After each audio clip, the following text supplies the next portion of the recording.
PSG Fan TV, bonsoir à tous. Bienvenue dans cette nouvelle édition de Paris en parle. Quel plaisir de vous retrouver dans ce contexte de nouvelle compétition, la Coupe du Monde des clubs. C'est un plaisir de vous retrouver les gars. On a un petit nouveau pour cette nouvelle édition. Saïd, journaliste RFI, comment vas-tu? Ça va super, merci pour l'invitation les gars, plaisir partagé. Très bien, plaisir de t'avoir pour ton baptême du feu. Tu fais partie de tant d'autres. Joe, un petit retour pour toi aussi, l'analyste fin, ça fait plaisir. Ah bah écoute, merci. Ravi d'être là, bonsoir à tous. On t'avait pas vu depuis le sacre du Paris Saint-Germain en Ligue des Champions. J'étais loin. D'accord. À Munich. C'est vrai. T'étais sur place. T'as vécu les sensations. Young Steph, comment vas-tu? Super, nickel, au top. En convalescence un peu Sur une forme en repos. onipéenne. Dédicace à Onip. À Onip, ouais. Stéphane, Ouais. ça va? Bah ça va très bien, super.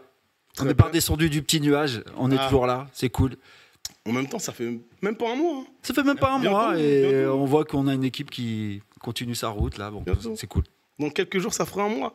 Ouais. Tarikou, comment vas-tu? Super, ça va très bien. Moi, je réalise toujours pas. Vraiment. D'accord. Toujours sur mon petit nuage, mais ça va très bien. Ah, c'est Sur bien, le c'est même, bien. quoi. J'ai vu que t'as Pas vu sur mon nuage. retiré les lunettes. Peut-être pour regarder en face de toi un peu plus près. Je sais pas. On va commencer tout simplement dans le vif du sujet. Il y a eu 3 premières rencontres. Donc, face à notamment l'Atlético, qu'on connaît un peu plus en Europe, face au Botafogo, une équipe brésilienne. Bon, c'était un match très compétitif, en tout cas sur l'aspect physique. Et enfin, Seattle. Voilà, le Paris Saint-Germain c'est tout de même qualifié. Mais j'aimerais avoir un peu votre lecture de cette phase de groupe. Allez, Joe. Phase de groupe que je trouve somme toute intéressante dans le contenu, que ce soit pour le PSG ou pour d'autres équipes. Déjà, de constater que quand tu rencontres une équipe, quand même un vrai client comme l'Atlético, un peu à l'instar d'Arsenal, quand tu les rencontres en fait dans ta première phase où t'es pas bien, ça tourne mal pour toi et tu perds 2-1. Quand t'es en fait en pleine bourre, une équipe aussi qui est fatiguée, qui est usée parce qu'elle s'est battue pour son championnat, ben voilà, cette équipe tu l'éteins, elle n'existe pas. Notre pressing haut et notre efficacité, on voit vraiment qu'on a passé un réel step et qu'on est en maturité, parce que là on peut pour le coup comparer sur un PSG 2024 et 25. Voilà pour parler d'eux. Botafogo, ça tourne beaucoup. Ce que je retiendrai, c'est que quand on enlève 6 titulaires chez nous, notre ADN de jeu, mine de rien, il est beaucoup plus dur en fait, à mettre en place. Quand tu mets Kanguinli, quand tu mets Ramos, les transitions ne sont pas les mêmes, les courses ne sont pas les mêmes, tout devient plus compliqué. Ils sont très forts pour le trash talk aussi, du coup, Botafogo, parce qu'eux, ils ont l'impression qu'ils ont... ça y est, ils ont déjoué le grand PSG, c'est des stars, ils vont aller super loin. On va se revoir bientôt, les gars. Et enfin, Seattle, voilà, partie maîtrisée de ce Paris Saint-Germain, 70% de possession. Ils n'ont pas eu un tir cadré. Voilà, on a fait le boulot. Je t'avoue qu'au début, je me suis dit, une équipe comme Seattle, on allait plus dérouler que ça. Mais les conditions, voilà, on parle d'horaire, en fait, un peu incroyable dans cette compétition. Luis Enrique qui s'est plaint aussi de la pelouse. Il y a beaucoup de choses à dire sur cette compétition qui n'est pas simple pour les organismes, notamment des Européens, et ça se voit pour le PSG comme pour d'autres équipes. D'accord. C'est tout de même une compétition que le Paris Saint-Germain prend au sérieux. Voilà, parce qu'on en avait parlé en début de saison, on se disait, bon, c'est pas la Ligue des Champions, mais tout de même, c'est la Coupe du Monde. Et plus ça avance et plus finalement, elle prend du caractère, cette nouvelle compétition. Surtout que c'est un nouveau format. Bah, elle existait déjà, ça existait déjà le championnat du monde des clubs. La Coupe du monde des clubs, mais il y avait quoi, 7 équipes je crois. C'était tous les ans. Là maintenant il y a 32 équipes pour tous les 4 ans. Donc ce serait bien de pouvoir l'avoir aussi, parce que c'est effectivement c'est un nouveau format, donc ça peut être Non, c'est pas un nouveau format. Nouvelle c'est, compétition. c'est une nouvelle compétition. Bah oui, mais elle existait déjà. Non, c'est pas ça. C'est pas la même. C'est pas la même. Et il me semble qu'elle y aura Elle existe toujours, encore, elle l'autre, existe celle encore, de décembre. C'est une nouvelle. Ah, l'autre existe encore? compétition. Ah bah tu vois. Ouais. Je pensais que c'était juste la nouvelle édition. Et voilà. D'accord. Et Tarikou, justement, qu'est-ce que tu penses de... Oui, si tu peux avoir un petit mot pour la compétition déjà.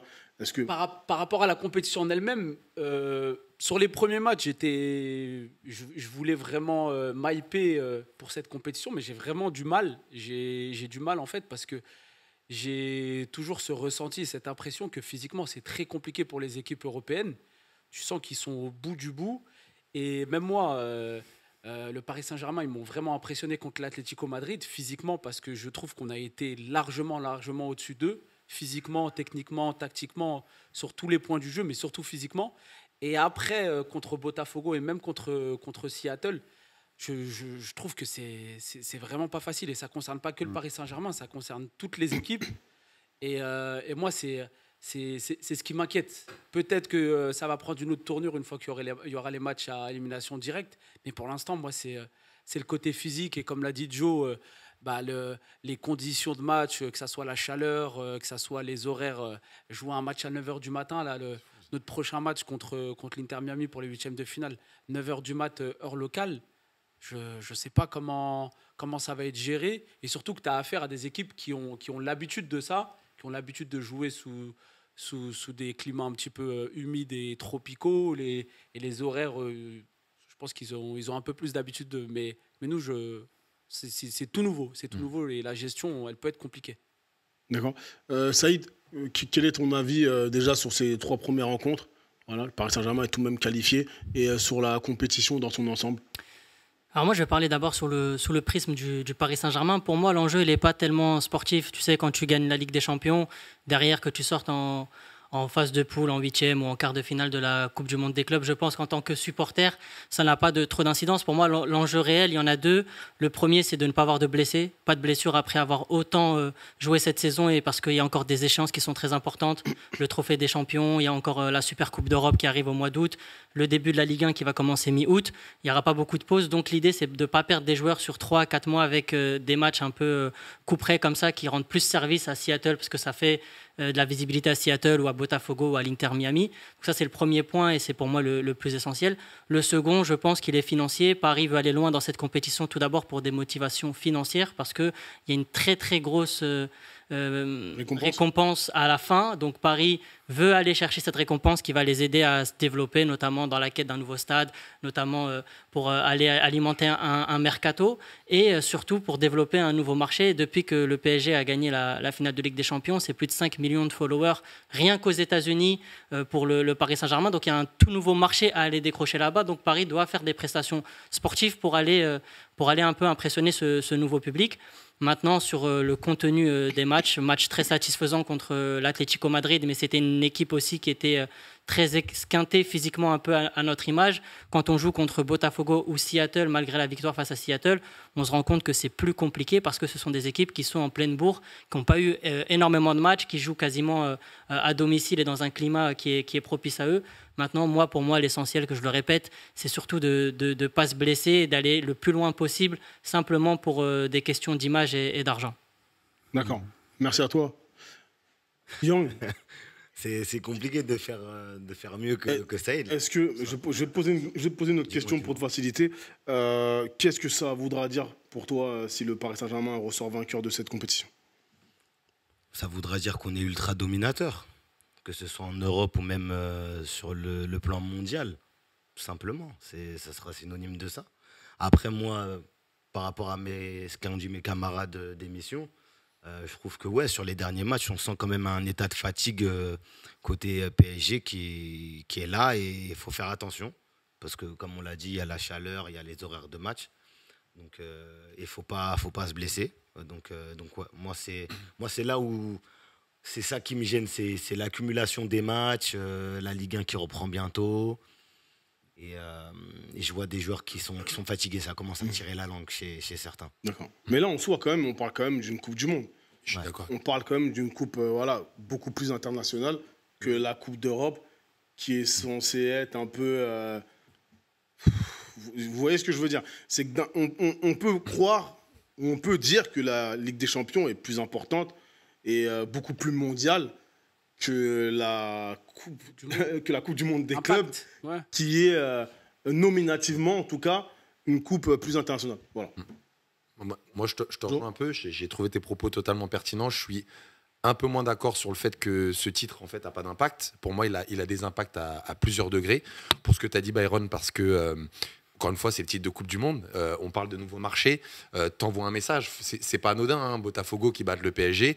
Il y a cette question de savoir, en fait, du coup, on dit toujours que l'Europe est le pays le plus fort. Si demain, je ne pense pas que ce sera le cas, mais si demain, tu as l'Inter de Miami qui gagne cette compétition, t'envoies un message, en fait, mondial, mine de rien. Nous, en tant qu'Européens, avec notre prisme, on va toujours dire, bon, on n'était pas en forme, etc. Il y aura un autre prisme mondial qui sera vu pour cette compétition. Donc, je pense que déjà, ça, faut pas le négliger. Je pense sincèrement qu'il faut aller loin. Second point, là, on est dans les tours où, effectivement, c'est Botafogo, c'est Seattle. Mais quand on va avoir des quarts de finale où ça va commencer à être du Bayern-Real, etc., je pense que la hype, elle sera quand même déjà plus élevée. Et ensuite, c'est une compétition où cette année, je trouve qu'on n'a pas... Alors, hormis le PSG, les deux plus grosses équipes, malheureusement, pour moi, ne sont pas là, qui sont Liverpool et Barcelone. Je pense que ça aurait gagné encore plus en hype s'ils étaient là.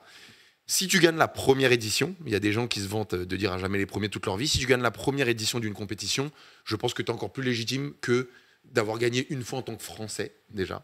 Et cette compétition, à mon sens, vu les enjeux financiers, va prendre de l'ampleur. Et tu vois, c'est un peu comme tout. La Ligue des Champions, ceux qui ont gagné en 1959, c'était pas la même que la nôtre. Hein. C'est pas la même. Mais dans le palmarès, ils l'ont gagné. Donc, pour ces raisons-là, pour moi, il faut qu'on y aille à fond. Il faut vraiment qu'on aille chercher le titre et montrer qu'on fait une saison ultra dominée de A à Z, avec un sextuplé. On prend tous les titres, quitte à ce que l'année prochaine, si on prend que la Coupe de France et le Championnat de France, je vais peut-être en choquer, mais moi, c'est pas grave, les gars. Voilà. D'accord. Donc finalement, c'est une coupe qui prendra du prestige dans le temps, mais pour l'instant, en tout cas, c'est un peu moins prestigieux que la Ligue des Champions. C'est dur avec les poules déjà. Les poules déjà, c'est dur. C'est une première. Ouais, en fait, il y a plein de clubs. Il y a plein de clubs qu'on ne connaît pas vraiment, tu vois, et qu'on va apprendre à connaître. Et je trouve que moi, justement, tu as des affiches qui sont quand même intéressantes à regarder. On voit un petit peu les niveaux de chaque continent. Et puis, comme tu disais, à un moment donné, ce serait bien de ramener cette coupe en Europe. On est soi-disant le meilleur continent de football. Aujourd'hui, si on ne prend pas cette Coupe du Monde, il va y avoir un problème de communication sur le fait qu'on ait les meilleurs championnats au monde. Donc aujourd'hui, c'est clair que c'est une compétition pour moi qui est hyper importante. Et puis je ne vois pas non plus Enrique se dire j'y vais et puis je vais faire figuration tranquillou.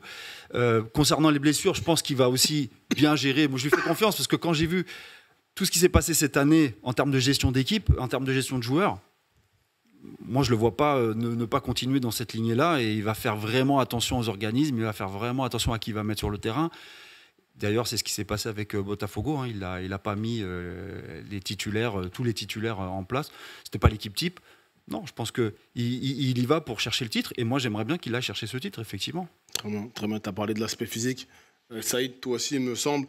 Et donc là, j'ai vérifié que c'était historiquement la saison la plus longue en termes de matchs du Paris Saint-Germain.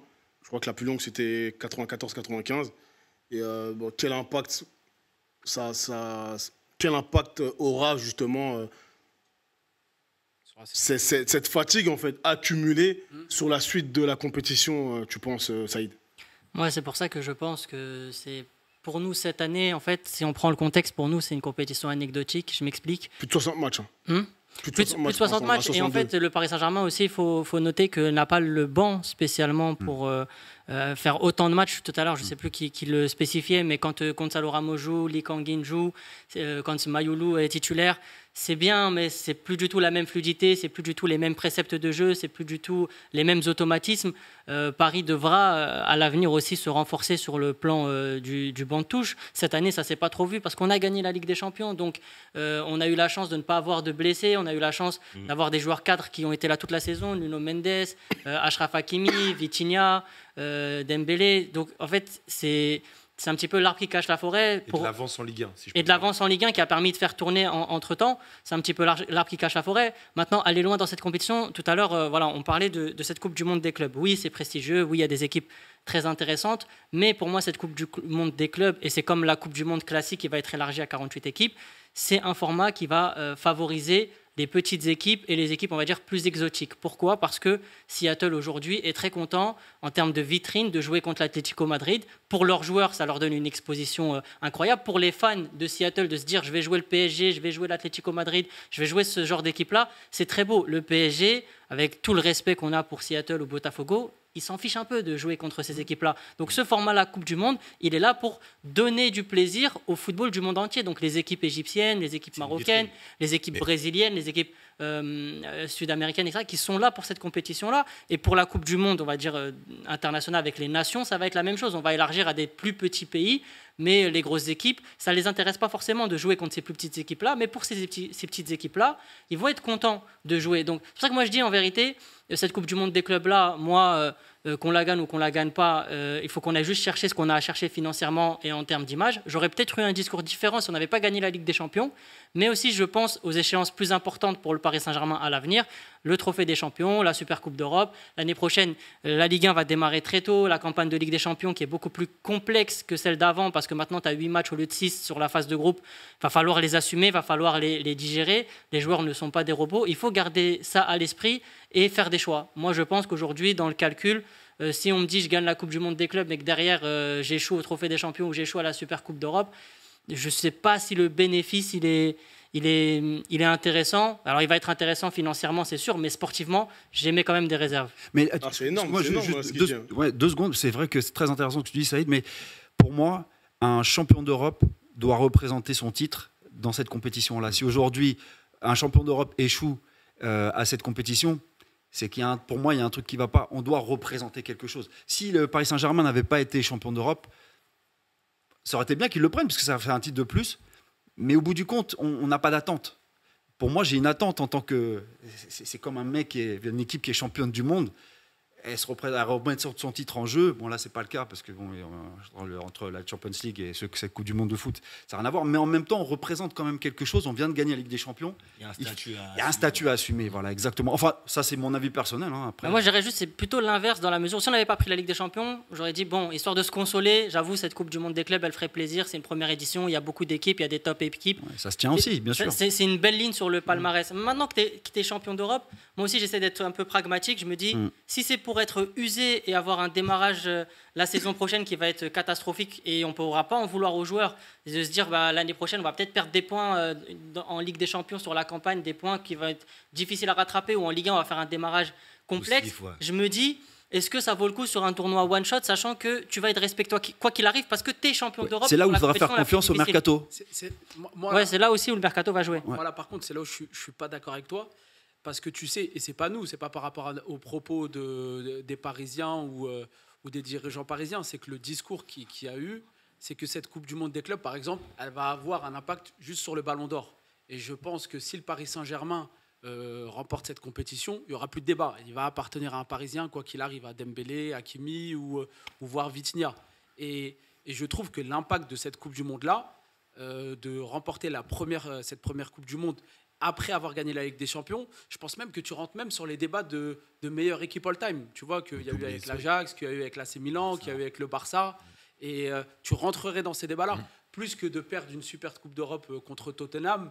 Et le truc par rapport à la Ligue 1, en fait, tu as tellement d'avance sur les autres équipes que tu peux même te permettre de laisser du repos. On en a parlé un peu en off. Tes cadres, que ce soit Hakimi, leur accorder un peu plus de jours de vacances, parce que tu as de l'avance, tu es tellement en avance en Ligue 1, et ça reste aussi un avantage, le fait que tu aies plus de matchs sur la phase aller de Ligue des Champions, que tu peux même te qualifier en barrage comme on l'a fait cette saison-là, donc tu as encore des opportunités, et là en fait c'est une telle vitrine, et après je parle même pas économiquement comme tu l'as si bien dit. Et pour moi, vraiment, tu peux clore les débats, mais pendant très longtemps en prenant cette première Coupe du Monde. Surtout qu'elle a lieu tous les 4 ans. Ouais, et surtout, pour appuyer tes propos, c'est pas comme si aujourd'hui on avait le choix d'y aller ou pas d'y aller. Regarde, je te prends l'exemple. Si demain on sort en 8e, bon, on avait juste 3 matchs à finir pour la gagner. Tu vois ce que je veux dire? Physiquement, le Trophée des Champions, c'est un match.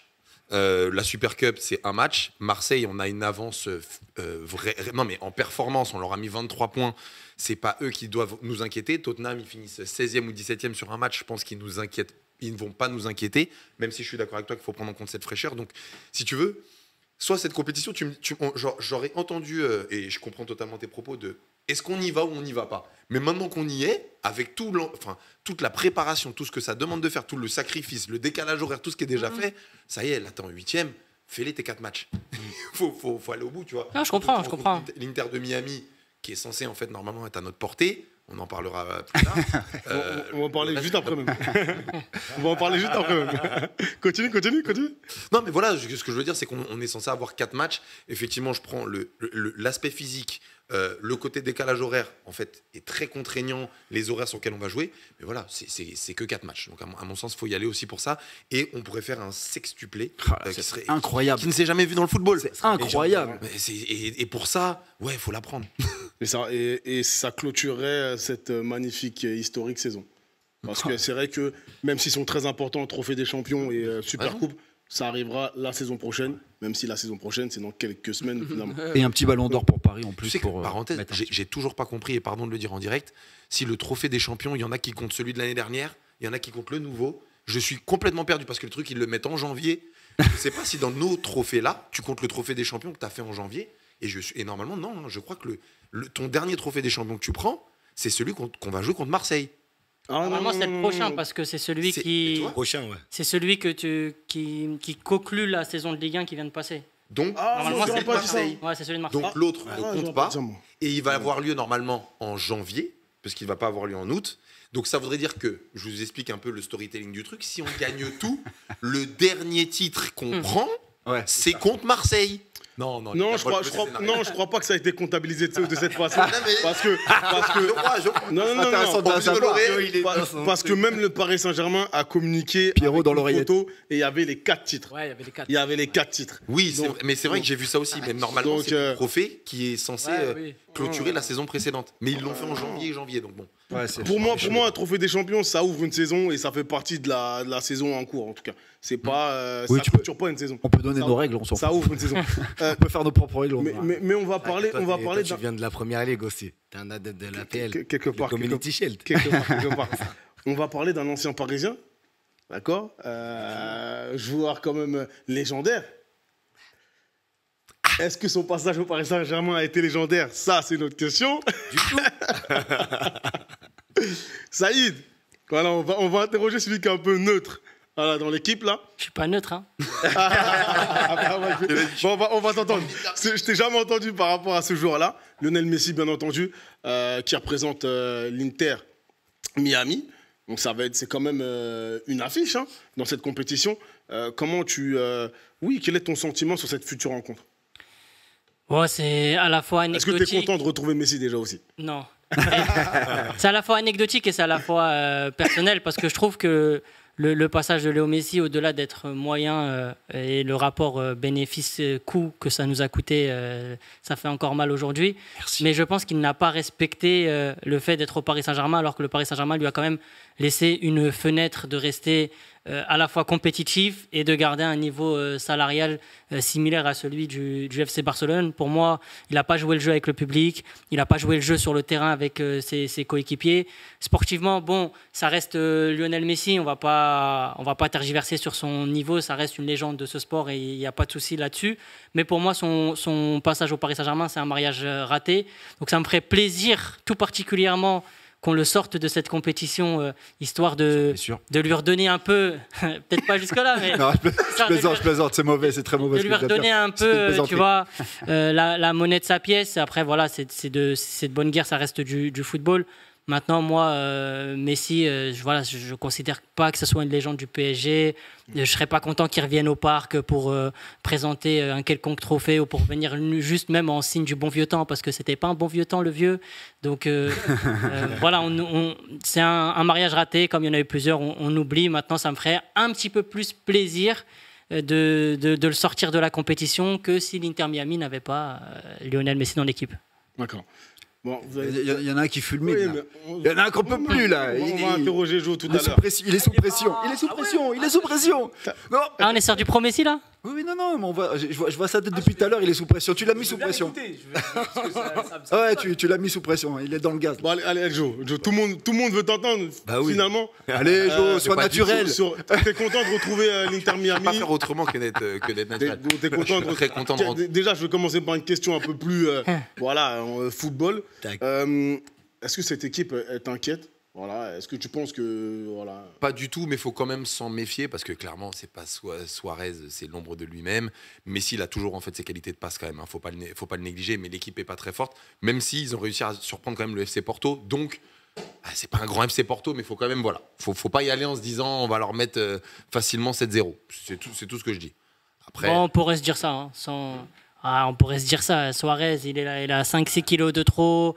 Jordi Alba, il est éteint. Messi a certes ses qualités de passe, mais tout seul, il peut rien faire. Là, on joue vraiment contre les 3 petits cochons. Hein. Donc, moi, je te dis la vérité, c'est un peu une faute professionnelle de sortir contre l'Inter Miami. Enfin, cet Inter Miami-là. Bah. Ça c'est sûr. Mais comme tu l'as dit, même comme contre Seattle, etc., pour plein de raisons qu'on a citées, on n'a pas le PSG qui a joué face à l'Inter.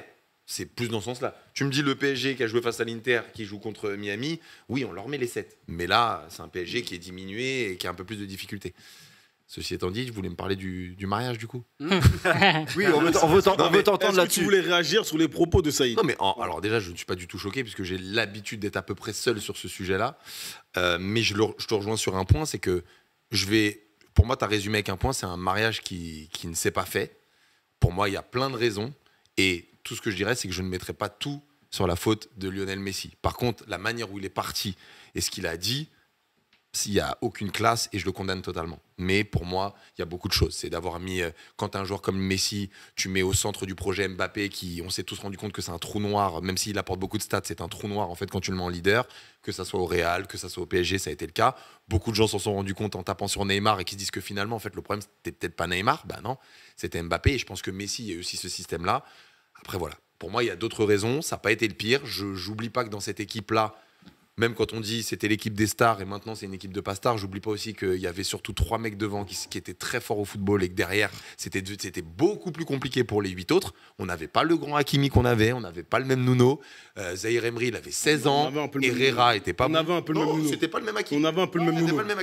Franchement, t'aurais pu prendre d'autres exemples. Oui, il était moins bon. Non, T'aurais pu prendre d'autres exemples. Tu m'aurais dit on n'avait pas le même Vitinha, j'aurais compris. Oui. Et encore, première partie de saison, il est très bon Vitinha. Mais après, On avait des bons latéraux.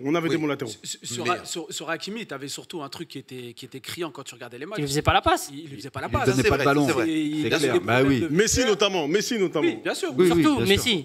Toutes les combinaisons sur le côté droit. Combien Si de tu fois- voyais le nombre d'appels. Oui, bien sûr. Non, c'est vrai, ça, c'est vrai. Et le problème, c'est qu'il a contaminé d'autres joueurs que moi j'appréciais de base, comme Paredes, comme même Di Maria, qui après, j'en pouvais plus, je pouvais plus les voir jouer. Paredes, t'as pu le supporter pendant toutes ces années. Non, c'était- Il n'a pas le niveau de la Ligue des Champions, Paredes. Ah bah, tu Ouais, fais t'es la dur, Ligue des t'es dur. Champions avec lui. Ouais, Ah, c'est dur. Et c'est c'est tout dur. au honneur des mecs qui l'ont emmené comme Neymar. Moi, c'est comme ça que je. Moi, c'est ma C'est lecture. dur, Joe. non, T'es dur, Joe. il a eu Sinon, des bons Kerrer aussi, passages. il fait une finale. Mais maintenant, il est où? Il est à Monaco. Ouais, mais Ouais, Kerrer mais et Paredes, c'est pas mais il est bon. pareil. Il est bon. Mais c'était l'état d'esprit Joe, de Paredes Kerrer, qui il est était bon. sympa. Hein C'était bien. Kerrer, il est bon, Monaco. Il est bon. Non, mais il y a bon et être au niveau finale Ligue des Champions. Après, non, Paredes, moi je suis il est d'accord bon. avec toi sur Kerrer. Kerrer au PSG, c'était largement insuffisant. C'est nul. Il manquait beaucoup d'intelligence de jeu, de QI. Et c'était quelqu'un de très naïf, un peu à l'image de Beraldo. Il me fait penser à un Beraldo, sauf Beraldo, la vitesse en moins. Mais Kerrer, oui, c'était sûr qu'il était dans un projet qui était beaucoup trop grand pour lui. Maintenant, quand même, Paredes, il faut remettre un peu de respect sur son nom. Il était quand même, après le PSG, il allait à la Roma, il n'est pas allé non plus dans un club comme Kerrer beaucoup plus bas. Ça reste un international argentin qui a pris la Coupe du Monde avec son pays. Paredes, techniquement, il était bon. Après, voilà, on peut lui reprocher son comportement. C'était un peu un poison dans le vestiaire. Il s'entendait pas avec toute l'équipe et donc du coup, c'est vrai que ça compliquait beaucoup de choses parce que quand ça va pas dans le vestiaire, sur le terrain, ça se ressent. Mais footballistiquement parlant, un mec comme Paredes, ou c'était le cas aussi avec Icardi, footballistiquement parlant, ils avaient le niveau du Paris Saint-Germain. Même si la greffe a pris que moyennement, footballistiquement, c'était quand même des joueurs qui avaient du talent. C'était pas des fraudes. Bien sûr. bien sûr. Je pense, Bien sûr. et après, j'arrête sur le sujet. Je pense que tu as raison. Moi, il y a le bon joueur et puis il y a le joueur qui a le niveau dernier carré. Moi, je pense que tu as des joueurs qui ont porté ces joueurs qui n'ont pas ce niveau dernier carré. Paredes, il a le niveau de la Roma. Voilà, et c'est déjà très bien. Mais la Roma, c'est pas un club qui ira en Ligue des Champions. Tout simplement. Après, et que tu as eu pas des Neymar, régulièrement, tu as eu des Thiago Silva, tu as eu des gens qui ont, pour moi, qui étaient tellement au-dessus, qui ont porté des joueurs qui étaient bons, mais qui n'avaient pas le niveau de dernier carré de Ligue des Champions. Voilà, c'est juste mon. Après, Mon point de il a le niveau dernier carré Coupe du Monde. C'est champion du monde, très fort avec la sélection argentine de 2022. J'ai même pas trouvé l'Argentine très forte en 2022, si tu me demandes mon avis. En tout cas, vraiment dans les qualités de l'Argentine, tu ressors un Paredes et le milieu de terrain très, très, très, très costaud. Donc c'est pas non plus un joueur. Moi, j'ai des souvenirs de lui, que ça soit le Barça au Camp Nou, Paredes très bon, que ça soit contre le Bayern, que ça soit le match aller contre le Real Madrid, et même avant qu'on se qu'on se mange le premier but avec la bourde de Donnarumma, Paredes dans le jeu il est très fort et c'est à partir du moment où Pochettino fait les changements, où il sort Paredes, où tu vois qu'on commence vraiment à prendre l'eau. Donc moi Paredes vraiment, moi c'est un joueur de ce qui dégage, j'aime pas du tout, mais qualitativement c'est un... En fait, Ouais, mais Moi, j'ai ce qui pas se tout passe, aimé. ce qui se passe avec En fait, je suis Paredes, d'accord avec ce que tu dis. Écoutez-vous, les gars. Ouais. Juste écoutez-vous. Vas-y. Ouais, ce qui se passe avec Paredes, c'est vrai que techniquement, il va pas être au-dessus du lot par rapport à certains joueurs qu'on a eu au Paris Saint-Germain. En revanche, c'est un mec qui venait prendre les embrouilles pour lui-même. C'est-à-dire qu'il y a des joueurs comme Messi, justement, qui se sont sortis un petit peu d'embrouille parce que, justement, Paredes allait au carton, allait au contact à sa place. Et c'est un chien de garde. C'est Tout ça- juste ça tout que ça- je retiens de lui, moi. Oui, Ah, mais que ça, c'est en vrai. important dans une équipe. Pas C'est décisif. hyper important. Il marquait pas. Enfin, vraiment, moi, tu vois, t'as parlé de grands matchs. Ah, mais J'ai là, aucun souvenir on voit les stats. d'highlight. Face à en Dortmund. disant, Non, mais Paredes, toujours les il stats. Il ressortait pas. Face à Non, mais Dortmund, au parc, il est... mais les gars, on Même voit toujours Gay, les stats, on parle de stats. Mais lui, non. C'est qu'à chaque fois, on ne peut pas parler d'un joueur que par des stats. Mais il n'en avait pas. Mais oui, mais on ne peut pas parler d'un joueur que par des stats. À un moment donné, il y a Non, des il a joueurs été qui bon, ont il a des été bon. rôles, qui sont spécifiques. Bah, par exemple, voilà, un chien de la casse, c'est un mec qui va arriver au carton, il s'en fout de ses stats, mais par contre, il va aller au carton. Et moi, je trouve ça intéressant parce qu'au Paris Saint-Germain, jusqu'à preuve du contraire, on n'avait pas eu de joueur un peu comme lui, avec ce caractère. On Un a caractère raison, peut-être ouais. argentin, mais justement, c'est ça que j'aimais bien, moi, tu vois, avec chez lui. Après, c'est vrai que techniquement, c'est différent. Mais Mais même techniquement, et surtout en fait, même techniquement, c'était un mec qui aimait bien faire un peu le coup du foulard, beaucoup de transversales, très peu de déchets dans la passe. Honnêtement, je vois très bien ce que tu veux dire. Je mets beaucoup de joueurs dans le panier dans lequel tu le mets lui, mais lui, je le mets pas dedans. Tu vois, limite, je mettrais des Herrera dedans, même Ah oui, là, éventuellement, ouais. même Gay. Pauvre. Je trouve que Gay, même s'il a eu des fulgurances en Ligue des Champions plus ponctuelles, je le mettrais plus dans cette gamme-là de joueurs qui ne sont pas dernier carré que Paredes, parce que Paredes, il avait, c'est vrai, la mentalité, mais même en termes juste football, c'est un joueur qui a pas de déchets, qui a beaucoup d'intelligence. Tu sais, quand tu vois, moi, il y avait un match qui m'avait marqué avec lui quand j'allais au parc, parce que moi, je suis tous les matchs au parc, et c'est quelque chose que je vois pas forcément à la télé. C'est un joueur qui se cache pas, Ouais. qui va souvent aller vers le gardien, réclamer le ballon pour organiser la relance. C'est un joueur qui parle beaucoup en disant, tiens, toi, mets-toi là, toi, viens ici, toi, fais ci, fais ça. Ce que d'autres joueurs n'ont pas apporté à Paris. Moi, je pense qu'à Paris, il n'a pas totalement eu sa chance parce qu'il y a eu des blessures et il n'a pas toujours eu la confiance du coach en étant très souvent titulaire. Et surtout, je pense que comme il était en embrouille avec pas mal de joueurs, c'est difficile de mettre un joueur comme ça titulaire parce qu'il t'empoisonne un peu ce vestiaire-là. Et moi, je ne pouvais plus me le voir parce que les histoires avec Hakimi et tout le tralala. Mais si je juge vraiment objectivement l'apport footballistique de ce mec-là, moi, je trouve qu'il aurait pu faire mieux. Je suis d'accord avec toi. Largement. Mais techniquement et en termes de football, il était loin d'être dégueulasse, loin d'être une mauvaise recrue pour le Paris Saint-Germain. Là où Herrera, Rafinha, d'autres milieux de terrain qui sont passés sont beaucoup plus modestes que lui. Tu vois. on t'a pourri ton Ouais. sujet, Messi, en fait. Non. C'est devenu un sujet Paredes. Non, on va clôturer sur Paredes. C'est vrai qu'il y a eu ses limites aussi physiquement, il faut le dire. Tu peux pas avoir ta place au PSG si physiquement tes limites. Et je pense à Draxler aussi, qui était lui, pour le coup, un top joueur de foot. Mais physiquement, encore une fois, c'était compliqué. Là, on va passer sur le dernier carré, pour le coup, de l'émission. On va parler du mercato. Yes, sir. Et Yang, je me tourne vers toi.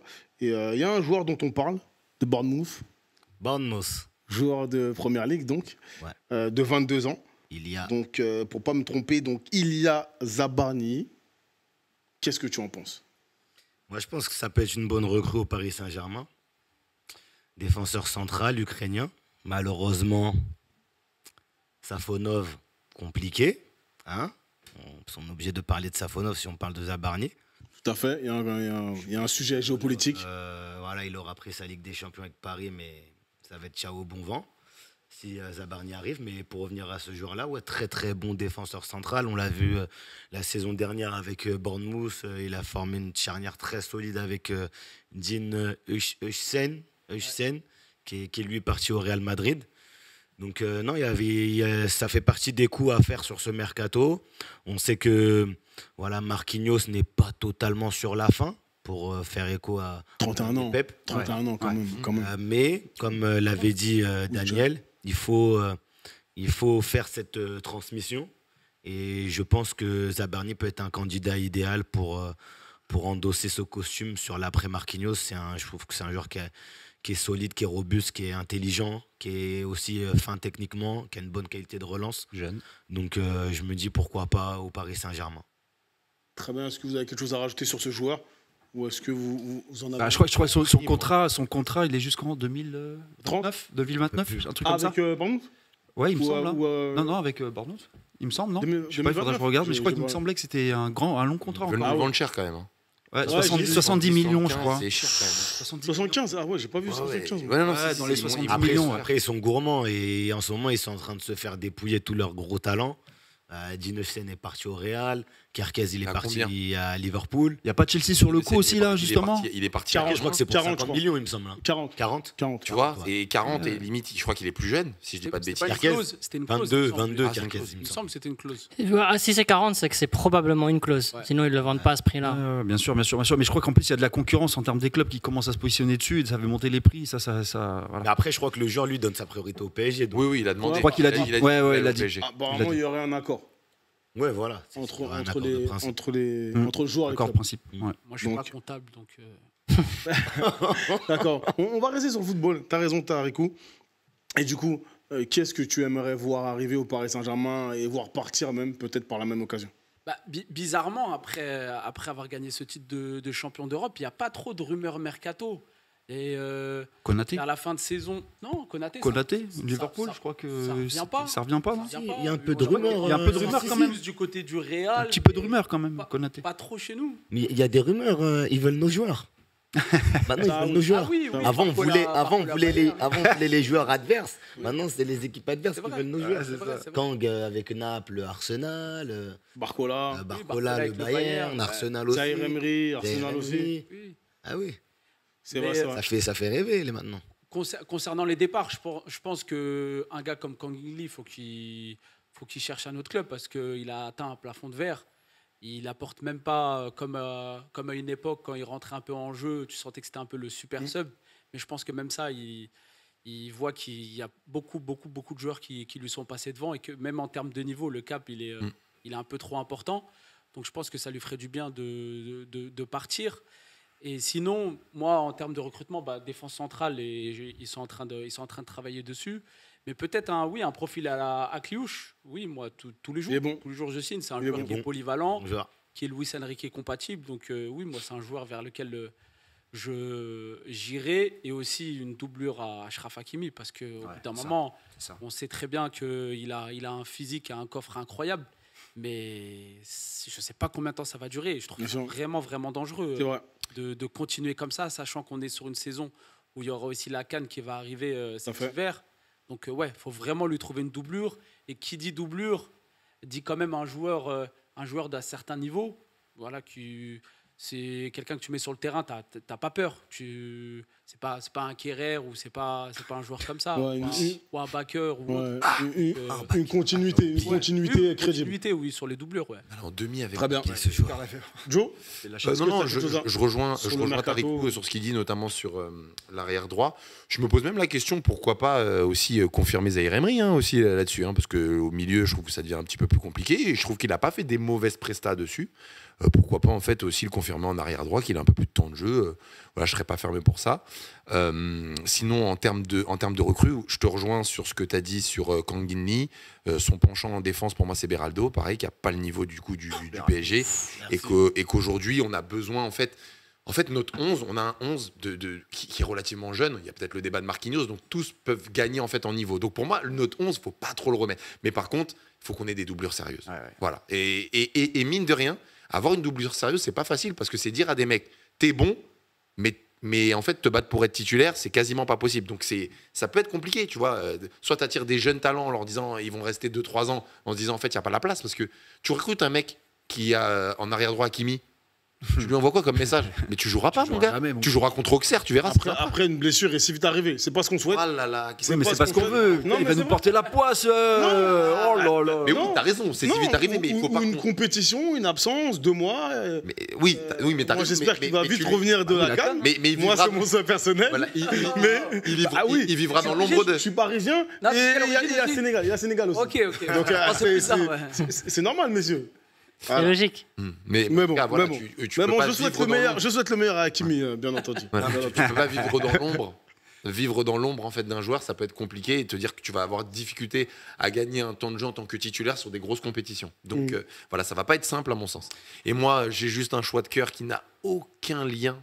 Parce que tu te souviens, en premier Pep, j'avais dit que je voulais Kvara. Moi, j'aime trop Nico Williams. Et s'il y a un moyen de le faire, je voudrais trop le faire. C'est tout. C'est trop tard. Il y a pas choix. Trop tard, je crois. C'est trop tard. Je crois que Barça au Real. Barça. 65 millions. Lamine. Putain. 65 millions. Ouais, c'est ça. Non, mais C'est pas pas cher. rien. Je pense également que ce mercato-là, il va être assez compliqué globalement. Je pense sur pas mal de points à gérer pour les dirigeants du Paris Saint-Germain, parce que Joe le disait, il y a et Tarico aussi le disait, il y a des joueurs qui doivent changer d'air pour leur bien. Mais quand tu vas leur expliquer qu'il faut qu'ils se trouvent un point de chute, peut-être que tu vas te heurter à des refus, parce que ces mecs-là, ils ont fait partie d'une équipe qui a gagné. Alors, oui, peut-être des fois ça joue pas beaucoup, mais le salaire, il y a le cadre de vie. Tu es dans une équipe qui a gagné la Ligue des Champions, etc. etc. Leur faire comprendre qu'il faut qu'ils partent. Est-ce que ça va être facile Ah non, ça va pas être facile. Ceux qui ont des 3, 4... à encaisser ça. Après, Joe aussi l'a dit, et je trouve qu'on l'a peut-être pas assez dit sur la fin de saison dernière. On a fini avec une équipe qui tournait à 11, 12, 13 titulaires. On avait commencé la saison dernière à peu près 16, 17 joueurs. Ouais, Donc, au moins. forcément, il y en a certains profils qui ont un peu disparu dans l'esprit de Luis Enrique. Il faut des doublures sérieuses. Bien sûr. On en vient à ce point-là. Zaïre Emery a perdu sa place parce qu'il s'est blessé. Hein. C'est ce qu'il faut dire. Hein. Ça Et va vite au après, Paris Fabien Saint-Germain. Ruiz, bien sûr, a step up. Mais Et lui est difficilement revenu aussi. Bien sûr, donc là, oui, mais c'est pour dire que la santé, ça joue. et le sûr. truc, c'est que, et on l'a dit sur, je crois, peut-être le dernier PEP ou l'avant-dernier, certainement les 2 derniers PEP, bref. Paris, l'année dernière, a pris 4 joueurs. Ça a été un sans faute. Les dirigeants du PSG C'est vrai. doivent avoir conscience que ça ne se reproduira certainement jamais. Je suis désolé. Hein. C'est vrai. C'est pas pour être fataliste, pas Mais- pour être négatif. Mais pourquoi ça quoi. se reproduirait pas d'ailleurs? Et C'est rare. hein. Très rare. Oui, c'est rare. Taper dans le mille Mais comme ça. Toi, tu tapes dans le 1000, ça te fait devenir champion d'Europe. Oh, c'est rare. Je te jure, c'est rare. Non, oui, oui, parce non, mais bien sûr, parce qu'on parle du titre, mais si, mais bah, bon, alors, on peut prendre S'ils encore des arrivent bons à joueurs. reproduire C'est la vrai. chose, Ouais, c'est non. et qu'en plus on regagne, on fait un back-to-back, Ouais. hein, les fameux Ah, non, rares c'est en vrai. PLS, hein, à qui on passe le salam d'ailleurs. Non mais je serais content, mais je sais pertinemment qu'il y a très peu de chances que ça se reproduise. Très bien, très bien. Bah là, on va terminer avec notamment Saïd, qui n'a pas dit son mot sur le mercato. Et si tu penses à quelque chose, Stéphane, n'hésite pas. Un joueur De peut-être. vendre Achraf Hakimi, il me semble. c'était- Ah non, lui, ça se voit qu'il aime beaucoup, Achraf. Ça se Ouais, voit. je le Parce que vends, je l'ai vu si- dans ses yeux là quand j'ai parlé de la Si CAN. on m'offre en échange un pays comme le Brésil ou je sais pas. Hésite pas. Non, moi sur le mercato, ouais, il y a des joueurs que je ferais partir. Moi, par exemple, Beraldo, j'y crois pas du tout, donc j'arrêterai là avec lui. Lee Kang-in, c'est un très bon ambassadeur marketing, mais on s'arrêtera là. Aussi, en cas de très belle offre, Gonzalo Ramos, je le retiendrai pas spécialement, pas que ce soit un mauvais joueur, mais que c'est un joueur qui est pas spécialement adapté à la philosophie que le PSG a mis en place. Maintenant, moi sur le mercato, je serais quand même relativement gourmand dans la mesure où il y a quand même beaucoup de joueurs à aller chercher. Cette année, on s'en est pas rendu compte parce qu'on n'a pas eu de grosses blessures, mais pour des saisons à 60 matchs, il faut beaucoup plus faire tourner. Il faut pallier aussi aux blessures. Alors bon, moi j'ai pas réfléchi en amont de cette émission à quel joueur précisément je ferais venir, mais au moins déjà un défenseur titulaire, parce que je pense que Marquinhos, faut faire la transition. Lui-même a dit qu'après avoir gagné une Coupe du Monde ou une Champions League, c'est très difficile de rester à niveau. Donc au moins un défenseur titulaire, au moins pour moi aussi un milieu de terrain de grande classe titulaire. C'est ta vie. Moi, je partirais sur Fabian plus remplaçant. Pourquoi? Parce que Fabian, c'est un soldat. Si tu as un joueur au milieu de terrain qui est blessé 3 mois et que tu mets Fabian, c'est un mec qui rendra toujours service, qui dépannera, qui a des qualités. Mais je le mettrais plus en backup parce qu'en plus, il y a son âge un petit peu avancé, etc. Mais je prendrais un joueur plus dans la force de large et plus confirmé au milieu de terrain. Il est jeune quand même, hein, et- Fabien Ruiz, hein. Ouais, bah, il a 28 ou 29 là déjà. Oui, on peut pas parler de Mais voilà, moi, Fabian, je l'aimerais. Mais je l'aimerais Le bien. football a changé, le football a changé. Je l'aimerais bien en backup. Je trouve que voilà, c'est un joueur qui s'adapte, mais c'est pas forcément le joueur adapté à notre truc, mais c'est un joueur qui est intelligent, qui a du ballon, etc. Je mettrais ça sur le banc en mettant un joueur peut-être un peu plus fort footballistiquement. Bruno Fernandes, voilà. t'en penses Je quoi? suis d'accord sur ça. Bruno Fernandes, je trouve que c'est trop cher, que ça colle pas spécialement au profil. C'est un joueur qui aime beaucoup trop attirer le ballon, qui défend pas, qui colle pas spécialement. Je pense qu'il faut qu'on arrête avec ce type de joueurs-là qui ont déjà fait carrière ailleurs, etc. Moi, si je devais donner des noms, honnêtement, aujourd'hui, comme ça, sans réfléchir, j'irais chercher Jonathan David parce qu'il est gratuit. C'est un attaquant qui fait beaucoup de pressing, qui défend, qui est assez efficace devant le but, qui est jeune, qui a 24 ans, qui connaît bien la Ligue 1. Souvent, ce genre de joueurs-là, on passe à côté et on attend qu'ils aillent à l'étranger et après on nous dit c'est 150 ou c'est 120 comme ce qui a pu être le cas avec Osimhen ou Raphaël Leao et d'autres joueurs qui sont passés en Ligue 1. Donc là, je trouve que l'opportunité, elle est plutôt sympa avec un joueur comme Jonathan David qui en plus pourrait potentiellement avoir envie de venir chez nous. Il y a un autre joueur que je prendrais, ce serait Malik Fofana. Tout à l'heure, tu parlais d'Akliouche. Moi, j'adore le profil d'Akliouche, mais je trouve que quand même 60 millions, c'est peut-être un peu cher. Donc, Akliouche, pourquoi pas? Je suis ouvert à la proposition parce que je trouve que c'est un joueur qui est très mature dans son jeu, qui est intelligent, qui sait faire jouer ses partenaires. Mais j'irais peut-être plus sur un profil à la Malik Fofana parce qu'il a 19 ans. Je pense que si il se met entre les mains de Luis Enrique, qui va lui donner un peu cet aspect je défends, j'attaque, c'est un joueur qui a beaucoup de ballons, etc. Moi, j'aurais volé la paire à l'Olympique Lyonnais. J'aurais pris Cherki et Malik Fofana. Ça m'aurait fait mes 2 joueurs de complément en plus. Et je finirais sur... pour moi, il faut aller sur des joueurs quasiment que Made in Ligue 1 maintenant, parce que ça a apporté ses fruits. Et souvent, quand on regarde les cibles du PSG, ce sont souvent des joueurs qui sont passés par la Ligue 1. On attend qu'ils aillent s'exporter à l'étranger pour pouvoir les payer 3-4 fois plus cher. C'était le cas avec Bernardo Silva, c'était le cas avec Fabinho, avec Osimhen, Raphaël Leao, et on peut en citer énormément. Donc, et Ousmane Dembélé, etc. Donc, par exemple, je ne sais pas si je l'achèterais lui, il faudrait vraiment pousser l'analyse, mais un joueur comme Jérémy Jacquet du Stade Rennais, qui a commencé cette année, qui a montré de très belles choses, etc., international espoir, je me dis, ça ne sert à rien d'attendre 2 ans qu'il aille à City ou à Liverpool et qu'on se dise, ah bah flûte, maintenant il coûte 100 millions. Donc à creuser comme profil, mais j'irai chercher en fait des joueurs Made in Ligue 1 parce que en fait, le PSG doit devenir ce que le Bayern est en Allemagne, c'est-à-dire l'élite dans son pays. Et en Ligue 1, on a la chance d'avoir le championnat qui produit le plus de talent, le plus de pépites. Tous nos joueurs s'exportent extrêmement bien. Donc plus besoin de s'exporter pour après aller leur courir derrière à des prix qui défient toute logique. Barcola, on est parti chercher à Lyon, c'est une réussite totale. Désiré Doué, on est parti chercher à Rennes, c'est une réussite totale. Donc je pense qu'il faut développer un peu ce management et cette réflexion-là et aller chercher des joueurs en Ligue 1 parce qu'il y a vraiment beaucoup de talent. On peut citer aussi André Santos, même si sa situation elle est compliquée parce qu'il appartient à Chelsea. Mais globalement, avoir cette réflexion-là, d'aller chercher des joueurs en Ligue 1 parce que ces joueurs-là, ce sont eux qui vont faire le Paris Saint-Germain, je pense. Dans la même lignée, il y en a un qui est en train de crever l'écran là sur l'Euro Espoir, c'est Diaby Cissé. Ouais. Milieu de Rennes aussi, je trouve qu'il a J'ai failli le citer là, lui aussi. Il a beaucoup de volume et qui pourrait être très intéressant, je pense, dans un dispositif de Luis Enrique. Donc d'ailleurs, je passe le bonjour à Kevin du Max Space, qui est pour sa venue. Au passage, on en a parlé très récemment, lui et moi. Très bien, très bien. Bah, merci, messieurs. Voilà, pour ce PEP très intéressant. Merci et à toi, Donnarumma, Saïd, pour ta il première. part pas du coup. Ah oui, c'est vrai. Et Donnarumma, il part pas du coup. Non. Il n'y a pas eu à un moment donné une rumeur de Donnarumma qui voulait se tailler ou un truc comme ça. Non, on l'avait évoqué lors du précédent PEP. Non. Donnarumma, c'est Lui, il veut rester. au PSG. Il reste. C'est au PSG. Bien sûr. Et du coup, il n'y aurait pas de gardien. C'est toujours Safonov qui resterait aussi. Non, Tenas. Tenas en deux. Ouais. Bon, c'est pas. Ouais, c'est bon. Surtout si l'Ukrainien vient. C'est Très pas, bon, c'est très pas bon. ouf quand même. Merci à vous, messieurs.